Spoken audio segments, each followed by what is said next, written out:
ইন্ডিয়াতেও যেমন agriculture sector একটা গুরুত্বপূর্ণ ভূমিকা পালন করেছে হিস্টোরিক্যালি। আমরা যদি হিস্টোরিক্যালি দেখি বা এখনো পর্যন্ত এগ্রিকালচারের গুরুত্ব ইন্ডিয়ান ইকোনমিতে প্রচুর, কারণ এগ্রিকালচারে সব থেকে বেশি মানুষ ইনভলভ আছে ইন্ডিয়াতে এখনো। সে একই রকম চায়নাতে কিন্তু এগ্রিকালচারের গুরুত্ব অনেকটা একই রকমই ছিল। চায়নার এগ্রিকালচার কিভাবে গ্রো হয়েছে হিস্টোরিক্যালি, এখন কি সিচুয়েশন আছে, কোন সময়ে মেনলি কি কি মেজর পলিসিস নিয়েছিল চায়না তার এগ্রিকালচার সেক্টরটাকে গ্রো করানোর জন্য, সেটাই আমরা এখানে পড়বো। তো চলো স্টার্ট করি। চায়নার এগ্রিকালচার বলা যেতে পারে প্রায় 4500 বছরেরও পুরনো, এখন থেকে 4500 বছরেরও পুরনো। মানে আমরা এখন 2021 সালে আছি, মানে তার থেকেও আরও যদি 2000 সাল পিছিয়ে যাই বা 2500 সাল পিছিয়ে যাই বিফোর খ্রিস্ট, তাহলে মানে তখনকার সময় থেকে বলা যেতে পারে, বলা যাচ্ছে যে চায়নার এগ্রিকালচার তখনকার সময়ের পুরনো। তখনকার সময় স্বাভাবিকভাবেই আর কি, যে রাজা ছিল, ফিউডালিজম ব্যবস্থা ছিল, মানে রাজা তার বিভিন্ন জমিদারদেরকে জমি দিয়ে রাখতো, সেই জমিদাররাই মানুষকে কাজে লাগাতো, সেখান থেকে ঋণ কালেক্ট করতো। তো সেই সময় এইভাবেই গোটা এগ্রিকালচার সিস্টেমটা ডাইনাস্টি ফিউডালিজমের মধ্যেই ছিল। তো এইটা চলতে চলতে চলতে যখন 1911 সাল আসে, 1911 সাল মানে আজ থেকে 100 বছর আগে, তো তখন কি হয় না, প্রায় 100 বছর আগে, তখন কি হয় না, চাইনাতে লাস্ট যে ডাইনাস্টি ছিল, কিং ডাইনাস্টি, সেই ডাইনাস্টির পতন হয়। কিভাবে পতন হয় না, সেই সময় আহ, ওখানকার এক বীর যোদ্ধা যার নাম সুন ইয়েত সেন, তিনি কি করেন না, তিনি আর তার তার সেনাপতিত্বে আহ, কি হয় না, তখনকার এই যে রাজা, এই যে কিং ডাইনাস্টি, সেই ডাইনাস্টিকে চীন আহ, একদম সর্বদিনের মতো ছুঁড়ে ফেলতে সক্ষম হয়। তো সুন ইয়েত সান কি হয় না, এই ডাইনাস্টি 1911 সালে কিং ডাইনাস্টি শেষ হয়ে যাওয়ার পর সুন ইয়েত সান নতুন আহ, মানে রাজত্ব যেহেতু শেষ হলো, তারপরে নতুন আম, দল গঠন করে, যেটা হচ্ছে রিপাবলিক অফ চায়না। যেই রিপাবলিক অফ চায়নায় কিন্তু চায়নাকে তারপরে শাসন করতে শুরু করে, যেটা হচ্ছে ডেমোক্রেটিক অনেকটা, যেখানে কোনো ডাইনাস্টির ব্যাপার নেই, মানে পরের পর চলতে থাকবে রাজার, মানে বংশধররাই পরের পর রাজা হতে থাকবে আর শাসন করতে থাকবে, সেই ব্যাপারটা শেষবারের মতো আহ, চ- শেষ শেষবারের মতো একদম সব দিনের মতো চলে যায় 1911 সালে সুন ইয়েত সানের সেনাপতিত্বে। তার তার তার আন্দোলনে, তার আক্রমণে, তার সেনাপতিত্বে এটা শেষ হয়। তো এবার তাহলে দেখি আর কি, যে 1911 সালে যখন সুন ইয়েত সান এলো ক্ষমতায় আর কি, রিপাবলিক অফ চায়না তৈরি করলো, তারপরে কি চেঞ্জেস এসেছে চায়নার এগ্রিকালচার ইকোনমিতে। তখনও পর্যন্ত কি ছিল চায়না এগ্রিকালচার ইকোনমিতে, তখনও পর্যন্ত এটাই ছিল চায়না এগ্রিকালচার ইকোনমিতে, যে আম, যে পোর পেজেন্ট যারা ছিল, পোর ফার্মার যারা ছিল, স্মল ফার্মার যারা ছিল, তারা কিন্তু শোষিতই হতো, কারণ ল্যান্ডলর্ড বা ফিউডাল লর্ড যারা ছিল তারাই কিন্তু সব কিছু কন্ট্রোল করতো। একদম খুব ন্যূনতম শেয়ার সেই স্মল ফার্মাররা, পোর ফার্মাররা পেত। তো অবশ্যই সেই সময়ে একটা ফার্মারদের মধ্যে একটা অ্যাজিটেশন ছিল, আর তাই জন্য তারা আন্দোলন করেছিল, যে বা আন্দোলনে সামিল হয়েছিল, যে এই রাজার যে বা ফিউডাল এই ব্যবস্থাগুলো পতন হওয়া উচিত, শেষ হওয়া উচিত, তাহলেই একমাত্র সবার জন্য ভালো হবে, নয়তো কিন্তু সবার জন্য ভালো নয়। তো তাই জন্য তারা যোগ দেয় আন্দোলনে। শেষ পর্যন্ত রাজা যে ব্যাপারটা, কিং বা ডাইনাস্টি ব্যাপারটা শেষ হয়, সুন ইয়েত সাং ক্ষমতায় আসে, রিপাবলিক অফ চায়না তৈরি হয়। তো এবার দেখি চলো আর কি, যে কি হয়েছে তারপরে। তো যাই হোক, রিপাবলিক অফ চায়না প্রমিসও করে ফার্মারদেরকে, যে তোমাদেরকে ইকুয়াল রাইট দেওয়া হবে, প্রত্যেককে ইকুয়াল রাইট দেওয়া হবে, প্রত্যেকের ভাবনা চিন্তাকে প্রায়োরিটি দেওয়া হবে, পোর স্মল ফার্মারদের বা পেজেন্টদের স্পেসিফিক্যালি ফোকাস করা হবে। তো সেই সময় দেখা যাচ্ছে একটা ডেটা বলছে যে অ্যারাউন্ড 70% ফার্মার যারা ছিল, টোটাল ফার্মারদের মধ্যে 70% ফার্মার চায়নাতে, তারা কিন্তু তাদের কাছে মাত্র 10% কাল্টিভেবল ল্যান্ড ছিল। মানে majority of the farmer, around 70%, তাদের কাছে ছিল মাত্র 10% কাল্টিভেবল ল্যান্ড। বোঝাই যাচ্ছে আর কি যে একদম মানে 90% কাল্টিভেবল ল্যান্ড ছিল কিন্তু কয়েকজনের হাতে একমাত্র ছিল। তো স্বাভাবিকভাবে বোঝা যাচ্ছে যে এই পোর আর স্মল ফার্মার যারা, তারা ভীষণভাবে শোষিত হয়েছে, বা ভীষণভাবে তাদেরকে ল্যান্ডলর্ড, ফিউডাল লর্ড এদের দ্বারা, কিংদের দ্বারা তাদেরকে কিন্তু ভীষণভাবে ইউজ করা হয়েছে। আর কিন্তু তাদের ডেভেলপমেন্ট সেভাবে হয়নি সেই সময়। তো রিপাবলিক অফ চায়না এসে বলল যে ঠিক আছে, ইকুয়াল রাইট আমরা দেবো তোমাদেরকে, তো তোমরা আমাদের সাথে এসো। রিপাবলিক অফ চায়না তৈরি হলো। এবারে কিন্তু তারপরেও দেখা গেল যে খুব একটা ডেভেলপমেন্ট হয়নি। রিপাবলিক অফ চায়না প্রমিস করলো যে, এই দল প্রমিস করলো যে ফার্মারদেরকে তাদের জায়গাটা দেবে, কিন্তু আহ, আদতে দেখা যাচ্ছে যে কিছু বছর এগিয়ে যাওয়ার পরেই আর কি দেখা গেল যে 1928-29 এই সময়ে, এই সালে আহ, প্রায় 5 থেকে 6 মিলিয়ন পিপল মানে ফার্মার আর কি, সেই সময় মারা গেল। কিসের জন্য? না, না খেতে পেয়ে, না খাবার পেয়ে মারা গেল। এটা কেন হলো? এটা হওয়ার তো কথা নয় আর কি। যখন ওরা এলো রিপাবলিক অফ চায়না, তারা প্রমিস করলো যে ইকুয়াল রাইট দেবে, ফার্মারদের ভালো হবে, কিন্তু কি হলো বাস্তবে দেখা গেল সেটা কিন্তু, ঘটনাটা বাস্তবে ঘটেনি। বাস্তবে কিন্তু যেরকম সিচুয়েশন ছিল অনেকটাই সেরকমই কন্টিনিউ হলো। এর ফলে কি হলো না, পুয়ার ফার্মার যারা ছিল তাদের কিন্তু সিচুয়েশনের কিছুই ইমপ্রুভ হলো না খুব একটা। এর ফলে তারা কিন্তু একটা সময় গিয়ে আরো প্রবলেমে গিয়ে পড়লো, যেটা একটা ওয়ার্ল্ড লার্জেস্ট ফেমাইন তৈরি করলো, যেখানে 5 থেকে 6 মিলিয়ন পিপল মারা গেছিল। এটা 1930 সালের দিকে, 1930 হতে যাচ্ছে সেই সময় এটা হয়। তো এটা স্বাভাবিকভাবে আবার ফার্মারদের মধ্যে একটা আন্দোলন তৈরি করলো। ফার্মার কমিউনিটিটা তো অনেক বেশি ছিল, মানে যে কোনো কান্ট্রিতেই প্রথমের দিকে যদি আমরা ভাবি, ফার্মিং কমিউনিটিটাই সব থেকে বেশি। তো ফার্মারদের মধ্যে যদি এরকম 5 থেকে 6 মিলিয়ন পিপল মারা যায়, তো তাদের মধ্যে স্বাভাবিকভাবেই আর কি যে একটা আবার অ্যাজিটেশন তৈরি হবে। তো সেটা আবার তৈরি করলো, মানে কার এগেনস্টে অ্যাজিটেশন? রিপাবলিক অফ চায়না দলটার এগেনস্টে, যে তারা তাহলে কিছুই করছে না ফার্মারদের জন্য। তো সেটার জন্য আবার একটা আন্দোলন স্টার্ট হতে থাকলো আর কি, চলতে থাকলো।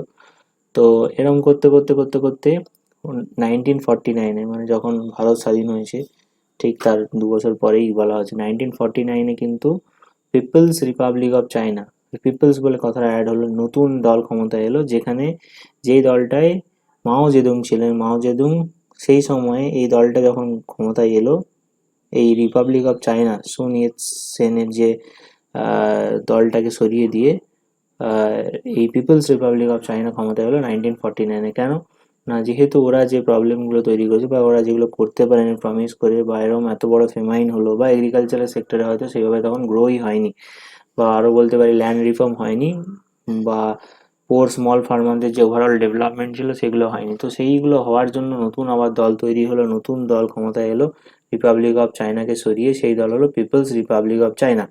সেই দলেই ছিলেন মাও জেদুং।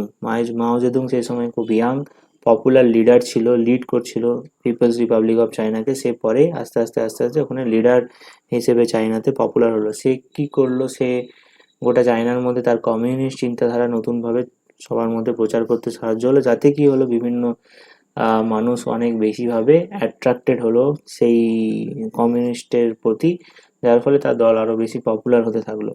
আচ্ছা, এই সাথে সাথে সেই সময়ই বলতে গেলে প্রায় 1947-এ নতুন এগ্রিকালচারের একটা ল তৈরি হয়। সেই লটা কিন্তু বেশ বড় একটা পদক্ষেপ নেয়, যে ফার্মারদেরকে 5টা ভাগে ভাগ করে দেয়। সেই 5টা ভাগ হলো যে ল্যান্ডলর্ড, মানে যাদের কাছে ল্যান্ড থাকবে তারা ল্যান্ড লোককে, লোককে মানে ফার্মারদেরকে আর কি, ফার্মারদেরকে ল্যান্ড ধারে দেবে, সেইখান থেকেই রেন্ট কালেক্ট করবে, সেটাই তাদের ইনকাম। রিচ পেজেন্ট মানে তারা, তাদের কাছে রিচ পেজেন্ট অবভিয়াসলি কিছু ল্যান্ড তাদের কাছে অবশ্যই ভালো পরিমাণে ল্যান্ড থাকে।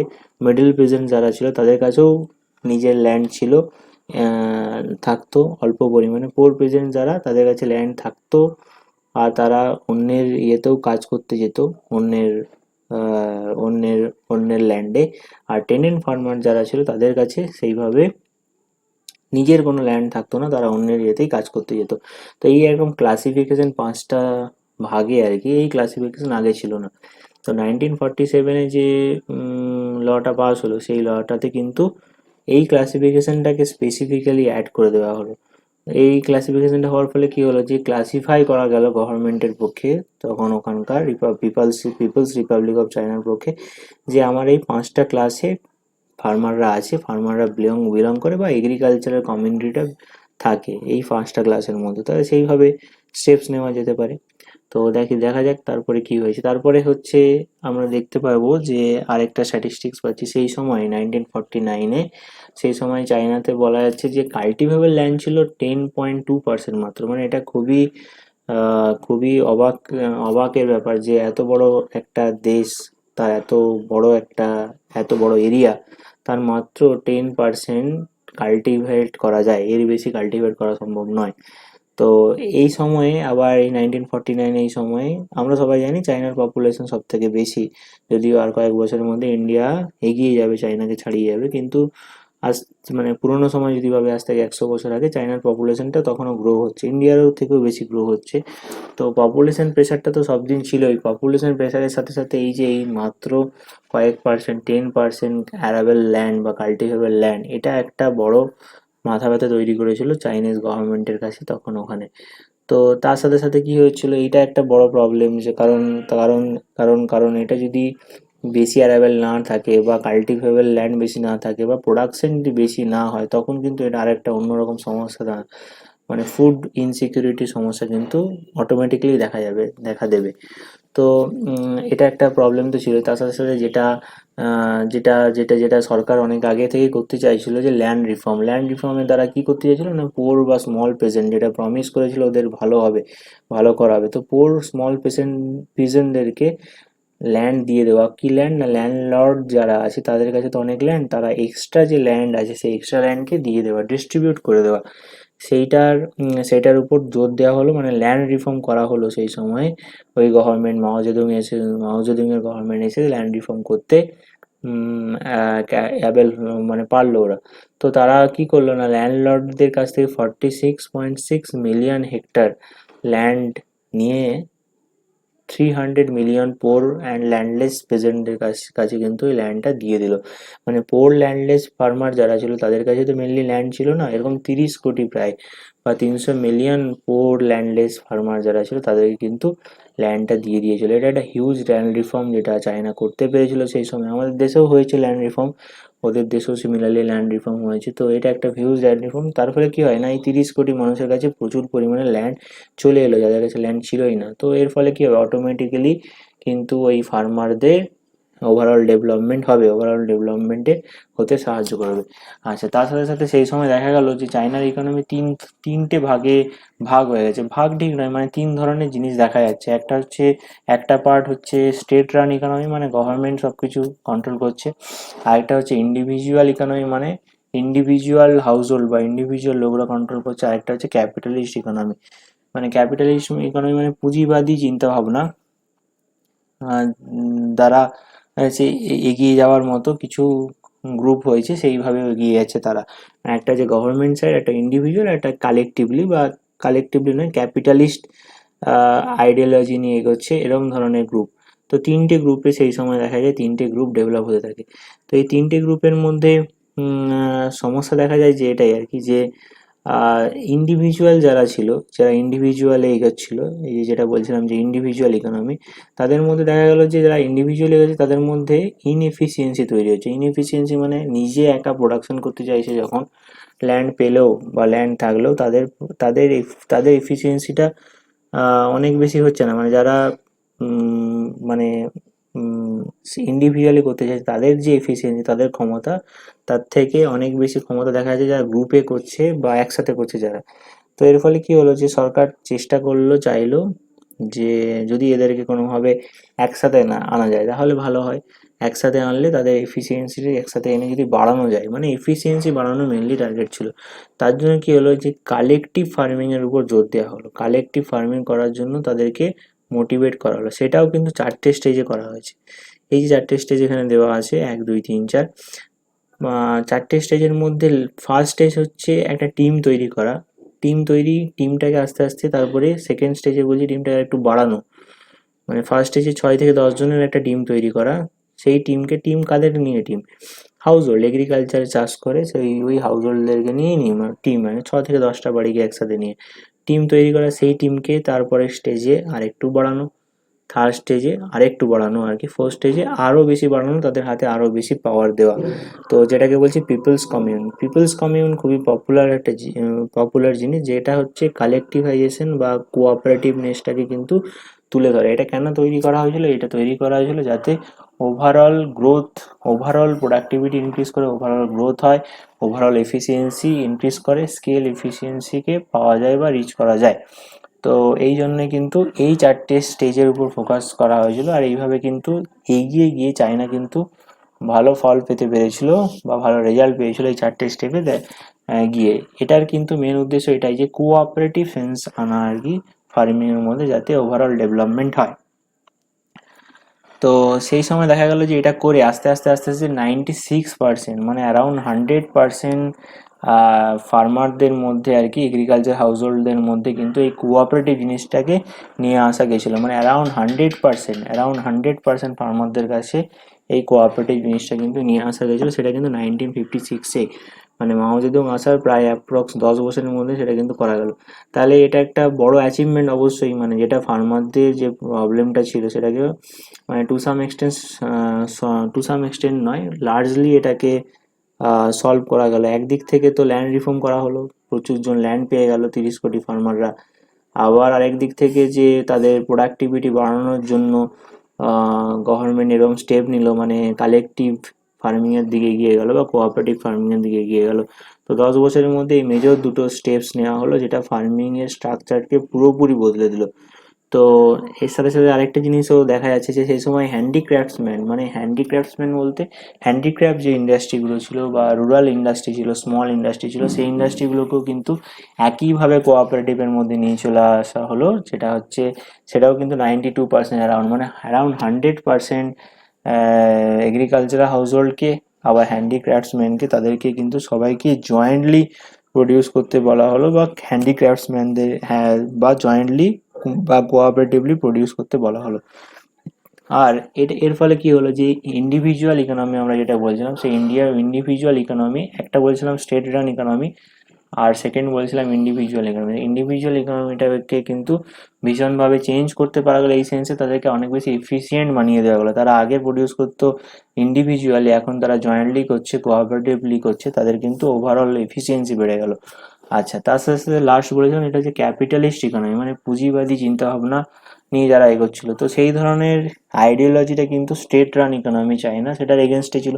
তো স্বাভাবিকভাবে চেষ্টা করা হলো যে এই ক্যাপিটালিস্ট আইডিওলজিটা সেইভাবে ডেভেলপ না হয়ে যাতে সেটা স্টেট বা গভর্নমেন্ট কন্ট্রোলের মধ্যে আসে, তার জন্য কিছু সেইভাবে ট্রান্সফার করার জন্য কিছু স্টেপস নেওয়া হলো। মেনলি স্টেট প্রাইভেট এন্টারপ্রাইজ এর দিকে, মানে পার্টনারশিপে যাওয়া হলো। গভর্নমেন্ট প্রাইভেট, স্টেট প্রাইভেট, এরকম ধরনের এন্টারপ্রাইজকে এগিয়ে দেওয়া হলো বা মোটিভেট করা হলো এই ধরনের এন্টারপ্রাইজ সেট হওয়ার জন্য, তৈরি হওয়ার করার জন্য। আচ্ছা, আমরা নেক্সট দেখবো আর কি 1958-এ, মানে তার কিছু কিছু বছর পরই, 1 বছর 2 বছর পরই, যেটা যেখানে আমরা লাস্ট পড়লাম যে আহ, যেখানে হচ্ছে দেখলাম যে 1956-এ, যেটা দেখলাম এখনই, 96% 56-এ 96% বা 92% অ্যারাউন্ড হাউস হোল্ড বা হ্যান্ডিক্রাফটসম্যান, এদেরকে কোঅপারেটিভ কালেকটিভাইজেশনের মধ্যে বা কোঅপারেটিভ নেসটা ডেভেলপ করা গেছিলো। তার 1 বছর পরই 58-এ মাওজেদুং কিন্তু 8 পয়েন্ট ক্যারেক্টার দিলেন আর কি, মানে আটটা এরকম কিছু জায়গা আইডেন্টিফাই করলেন, যেই জায়গাগুলো আটটা টোটাল জায়গা আইডেন্টিফাই করলেন, যেই জায়গাগুলোতে পার্টিকুলার ডেভেলপ করার জন্য তিনি টার্গেট করলেন। সেই 8টা জায়গা হলো সয়েল ইমপ্রুভমেন্ট। তো এগ্রিকালচারে যদি ডেভেলপ করতে অবভিয়াসলি সয়েল ইমপ্রুভমেন্ট দরকার। সয়েল ইমপ্রুভমেন্ট যদি না হয় প্রোডাকশন বাড়ানো যাবে না, প্রোডাক্টিভিটি বাড়ানো যাবে না। তো সয়েল ইমপ্রুভমেন্টের উপর স্পেসিফিক্যালি জোর দেওয়া হলো। সেকেন্ডলি বলা হচ্ছে ফার্টিলাইজার। ফার্টিলাইজার তো একটা অন্যতম ইনগ্রেডিয়েন্ট, যেটা হচ্ছে ইনপুটস, যেটা হচ্ছে অবশ্যই ফার্টিলিটি বাড়াতে বা প্রোডাকশন ভালো করতে সাহায্য করে। তো ফার্টিলাইজারের উপর বিভিন্ন ধরনের ফার্টিলাইজারের এক্সপেরিমেন্ট স্টার্ট করে দেওয়া হলো। ফার্টিলাইজার 1958-এর কথা বলছি। বিভিন্ন ধরনের ফার্টিলাইজার এক্সপেরিমেন্ট স্টার্ট করে দেওয়া হলো, নতুন নতুন ফার্টিলাইজার ব্যবহার হতে শুরু করলো। ওয়াটার কনজারভেশন চাষের জন্য ইম্পর্টেন্ট, সেটার উপর ওয়াটার কনজারভেশন বা ইরিগেশন আমরা বলতে পারি, ইরিগেশনকে নিয়ে আসা, সিস্টেমকে আরও ডেভেলপ করে। ইরিগেশন সিস্টেম আগেও ডেভেলপ ছিল, বিভিন্ন ডাইনাস্টি যে আছে চাইনা তারাও কিন্তু ইরিগেশন সিস্টেম বা ওয়াটার কনজারভেশন এইগুলোকে ডেভেলপ করতে স্টার্ট করেছিল ঠিকই, কিন্তু অতটাও ডেভেলপ নয়। এই সময় আবার এগুলোকে আলাদাভাবে জোর দেওয়া হলো ওয়াটার কনজারভেশন ইরিগেশন সিস্টেমকে ডেভেলপ করার জন্য। সিড একটা তো সিড সিড সিড হাই, আমরা যেমন দেখেছি যে বিভিন্ন হাই ইল্ডিং সিডস পাওয়া যায়, সেখানেও ওরমভাবে তখন চায়নাতেও আর কি বিভিন্ন ধরনের সিডস যেটা হাই ইল্ড হয় সেই ধরনের সিডসের উপর এক্সপেরিমেন্ট শুরু হলো। তারপরে হচ্ছে close plantation to increase number of plant, অনেক বেশি প্ল্যান্ট যাতে বাড়ানো যায় তাই জন্য বিভিন্ন প্ল্যান্টেশন একসাথে করার চেষ্টা করা হলো। Plant protection to prevent plant ডিজিজকে প্রোটেক্ট করার জন্য কিছু স্টেপস নেওয়া হলো, যাতে গাছরা মারা না যায়, মানে গাছগুলো নষ্ট না হয়, গাছ মারা যাওয়া নয়, নষ্ট না হয় যাতে খুব সহজে। আর সেভেন্থ পয়েন্ট আমরা বলতে পারি মেশিনস বা মেশিনারি বা মেকানাইজেশনের উপর জোর দেওয়া হলো অনেক বেশি।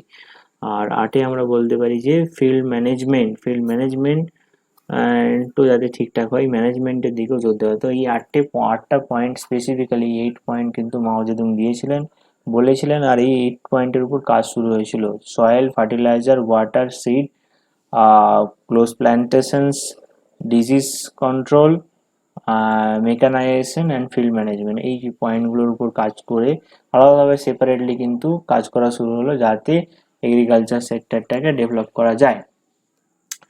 তো এত কিছুর পরেও কিন্তু দেখা গেছে চায়না কিন্তু একটা জিগজ্যাগ পাথে গ্রো করেছে। মানে চায়নার ফার্স্ট, সেকেন্ড, থার্ড, ফোর্থ, প্রথম প্ল্যান, প্রত্যেকটা প্ল্যানেই দেখা গেছে যে একটা বিশাল কিছু গ্রোথ হয়েছে চায়নার এগ্রিকালচার সেক্টর, তা না, তার থেকে অন্যান্য সেক্টর আরও অনেক বেশি গ্রোথ হয়ে গেছে, কিন্তু যাই হোক গ্রোথ হয়েছে সেটা জিগজ্যাগ পাথে গ্রোথ হয়েছে। তো এরপরে আরও কয়েক বছর পর মাও জেদুং 1965-এ যে কালচারাল রিভলিউশন শুরু করলেন 5 ম্যান গ্রুপকে দিয়ে। কিন্তু সেই কালচারাল রিভলিউশন আলটিমেটলি এই এগ্রিকালচার সেক্টরে খুব একটা ডেভেলপ কিছুই করতে পারলো না। তো সেই সময় বলা যেতে পারে অনেকটা অনেকটা গ্রোথ স্লোই হলো এই ধরনের তো এই ধরনের এই এগ্রিকালচার ইন্ডাস্ট্রি সেই সময় কালচারাল রেভলিউশনের দ্বারা। তো এই যে মাও জেদুংয়ের যে সেই সময় যে কালচারাল রেভলিউশন 5 ম্যান গ্রুপকে দিয়ে যে যে মুভমেন্টটা, সেটা কিন্তু চাইনিজ রুরাল ইকোনমিতে খুব একটা পজিটিভ ইম্প্যাক্ট পড়েনি। এর ফলে যে গ্রোথ ভীষণ হয়েছে আর কি, সেটা কিন্তু হয়নি। তো তারপরে তারও কিছু 10 বছর মতো পরে আর কি সুন ইয়েত সান, যে আগে পাওয়ারে ছিল চায়নাতে, মানে 1911 সালের প্রথম যে পাওয়ারে এসেছিল, ওখানকার যে রাজা ডাইনাস্টি সিস্টেমটাকে শেষ করে সে 1975-এ মারা যায়। আর তারই 1 বছর পর মাও জেদুংও মারা যায়। তো মাও জেদুং কি আবার সুন ইয়েত সানকে সরিয়ে মাও জেদুং পাওয়ারে এসেছিল পিপলস রিপাবলিক অফ চায়না করে, সেও কিন্তু মারা যায়। তারপরে ডেন জিয়াপিং বলে একজন তিনি পাওয়ারে আছেন। ডেন জিয়াপিংকেই বলা হয় যে চায়নার কিন্তু মডার্ন যে চায়না আমরা দেখি বা দেখছি আর কি, সেই চায়নার আর্কিটেকচার, মানে তিনি এমন কিছু ইকোনমিক রিফর্ম করে গেছেন চায়না, যাতে এখন তার ফুল অ্যাডভান্টেজ পাচ্ছে। তো যাই হোক, ডেন জিয়াওপিং সেই সময় পাওয়ারে আসে। ডেন জিয়াওপিংও এসে একইভাবেই বিভিন্ন স্টেপস নেয় যাতে এই ইকোনমি আবার এগ্রিকালচার সেক্টর আবার গ্রো করে। তো ও কিছু স্পেসিফিক পলিসিস নিয়েছিল, সেই স্পেসিফিক পলিসিগুলোকে আমরা কয়েকটা পয়েন্টে দেখতে পারি। একটা হচ্ছে price adjustment between agriculture industrial sector, মানে দেখা যাচ্ছিলো যে এগ্রিকালচার সেক্টরের যে প্রাইস হলো খুব কম, ইন্ডাস্ট্রিয়াল গুডসের প্রাইস অনেক বেশি। তো এটার মধ্যে যাতে রিঅ্যাডজাস্টমেন্ট হয় বা অ্যাডজাস্টমেন্ট, তাই জন্য রিঅ্যাডজাস্টমেন্ট করা হলো, মানে এরকম কিছু কিছু জায়গায় করা হলো, কিছু কিছু ক্ষেত্রে গুডসের ক্ষেত্রে করা হলো, যে এগ্রিকালচার গুডসের ক্ষেত্রে করা হলো প্রাইসকে বাড়িয়ে দেওয়া হলো, যাতে প্রায় ফার্মাররা ভালো ইনকাম করে, ফার্মারদের কাছে ভালো টাকা আসে, এগ্রিকালচার আর ইন্ডাস্ট্রির গুডসের মধ্যে যে প্রাইসের খুব ডিসপ্যারিটি খুব একটা না তৈরি হয়। তারপরে স্টেট এইড টু এগ্রিকালচার, ভীষণ পরিমাণে স্টেট এক্সপেন্ডিচার করতে শুরু করলো, অ্যারাউন্ড 10% বলা হচ্ছে এগ্রিকালচার সেক্টরে ইনভেস্ট করা হলো। যাতে এগ্রিকালচার সেক্টর গ্রো করে। ডাইভার্সিফিকেশনের উপর জোর দেওয়া হলো। এতদিন ডাইভার্সিফিকেশনের উপর সেভাবে জোর দেওয়া হচ্ছিল না। ডাইভার্সিফিকেশন যদি না করা হয় একটা এগ্রিকালচারাল ল্যান্ডের উপর, তাহলে multiple cropping, different type of cropping সেগুলো হবেও না। তো ডাইভার্সিফিকেশন আজকের দিনে আমরা দাঁড়িয়ে ভাবতে পারি যে খুবই দরকার, কিন্তু আজ থেকে এত 50 বছর মতো আগে কিন্তু চাইনাতে ডাইভার্সিফিকেশনের কথা তখনই কিন্তু ডেন জিয়াওপিং কিন্তু ভেবেছিলেন তার পলিসির মধ্যে। তো যাই হোক, ডাইভার্সিফিকেশনের কথা ভাবা হয় মানে একসাথে অনেকগুলো ক্রপ, অন্য অনেক ধরনের ক্রপকে তৈরি করা। আচ্ছা, ফোর্থে আমরা ভাবতে পারি right of ownership to the production teams were given. মানে প্রোডাকশন টিম বা পিপলস কমিউন যারা, তাদের কাছে রাইট আগে যে ছিল না তারা প্রোডাকশন করতে পারবে, এইগুলো স্বাধীনতা যে ছিল না তা নয়, ফ্রিডম ছিল অবশ্যই, কিন্তু আরও অনেক বেশি ফ্রিডম দেওয়া হলো তাদেরকে এখন আগের থেকে প্রোডাকশনের ক্ষেত্রে। মানে তারা অনেক বেশি কোন সিজনে কোন পার্টিকুলার গুডস প্রডিউস করা হবে, তার ম্যানেজমেন্ট কিভাবে হবে, তার এভরিথিং কন্ট্রোল তাদের উপর দেওয়া হলো, তারা যাতে ডিসিশন নিতে পারে। এমনকি সেই সময় সেখানকার যে লোকাল পলিটিক্যাল লিডার, তাদের কথাও তারা এখন আর কি এতটাই ফ্রিডম দেওয়া হলো, তাদের কথা না শুনলেও চলবে, তারা নিজেদের মতো এগোতে। তাহলে কি তারা ভীষণভাবে ফ্রিডম পেলো, তাহলে তাহলে তাদের প্রয়োজন মতো তারা কিন্তু কাজ করতে পারলো। আর এছাড়া আরেকটা জিনিস যেটা, সেটা হচ্ছে পেমেন্টের কথা বলা হলো, যে যে যেমন কাজ করবে সেই অনুযায়ী পেমেন্ট দেওয়া হবে। আচ্ছা, আরও কতগুলো স্টেপস নেওয়া হয়েছে, সেটা হচ্ছে কাল্টিভেট প্রাইভেটলি এ প্লট। এই যে প্রথমে পিপলস কমিউনের দ্বারা কি করা হয়েছিল, যে কোঅপারেটিভ ফার্মিং করা হয়েছিল একসাথে। আবার বলা হলো যে কিছু কিছু ল্যান্ড আবার যারা ল্যান্ড ওনার তাদেরকে দেওয়া হবে কিছু পার্টিকুলার পারপাসে। মানে আমি কালেকটিভলি ফার্মিং করি, তার সাথে সাথে আমাকে একটা ছোট প্লটও দেওয়া হবে। সেই প্লটের মধ্যে আমি চাইলে আমার মতো যা খুশি আমি ফার্মিং করতে পারি। মানে সেখানে আমি পোলট্রি ফার্মিংও করতে পারি, বা হচ্ছে অন্য কোনো ফিশিংও করতে পারি, বা অন্য কিছু করতে পারি, অন্য ধরনের জিনিসও আমি ওখানে প্রডিউস করতে পারি, সেটা পিপলস কমিউনের বাইরে গিয়ে। তো যদিও সেটা স্টেট কন্ট্রোলের মধ্যে আসছে, মানে স্টেট ডিসাইড করে দিচ্ছে যে কে কতক্ষণ কতটা পর্যন্ত ল্যান্ড নিতে পারবে, প্লট নিতে পারবে, তো প্রাইভেটলি কাল্টিভেট করতে পারবে। কিন্তু তাহলেও এটা অ্যালাউ করা হলো যে প্রাইভেটলিও কেউ কাল্টিভেট করতে পারে, মানে কেউ নিজেও চাইলে কাল্টিভেট করতে পারে। আচ্ছা, আর করা হলো যে অ্যাসোসিয়েশনের উপর জোর দেওয়া হলো, প্রমোশন অফ অ্যাসোসিয়েশন।